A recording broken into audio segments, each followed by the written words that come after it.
વિસાવદર વિધાનસભા બેઠકની પેટા ચૂંટણીમાં ગુરુવારે સવારે 7 વાગ્યાથી જ મતદારોની લાઈનો લાગવા માંડી હતી। બપોર સુધીમાં મોટાભાગના લોકોએ પોતપોતાના બૂથ પર જઈને મતાધિકારનો ઉપયોગ કરી લીધો હતો। જો કે બપોર બાદ મતદાનની ગતિ ધીમી પડી ગઈ હતી। સવારે 7 થી સાંજે 6 વાગ્યા સુધીમાં સરેરાશ 56.89% મતદાન થયું હતું। વિસાવદર વિધાનસભાની આ બેઠકમાં કુલ 2,61,110 મતદારો પૈકી 82,932 પુરુષ અને 65,612 સ્ત્રી મળી કુલ 1,48,544 મતદારોએ મતદાન કર્યું હતું, જે ગત 2022ની ચૂંટણીમાં થયેલ મતદાન કરતા 6.88% વધુ છે।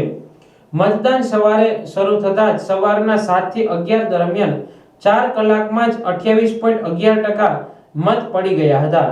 એ પછી 11 થી સાંજના 6 વાગ્યા સુધી એટલે કે 7 કલાકમાં 28.74% જ મત પડ્યા હતા। આ મોટા ભાગના મત તો સવારે જ પડી ગયા હતા, જેમાં સૌથી વધુ 9 થી 11 ની વચ્ચે 2 કલાકમાં જ 16.5% મતદાન થયું હતું। મતદાન બાદ દરેક પક્ષોએ પોતપોતાની રીતે જીતના દાવા કર્યા હતા। એકાદ બે ઘટનાઓ બાદ કરતા મતદાન એકંદરે શાંતિપૂર્ણ માહોલમાં સંપન્ન થયું હતું।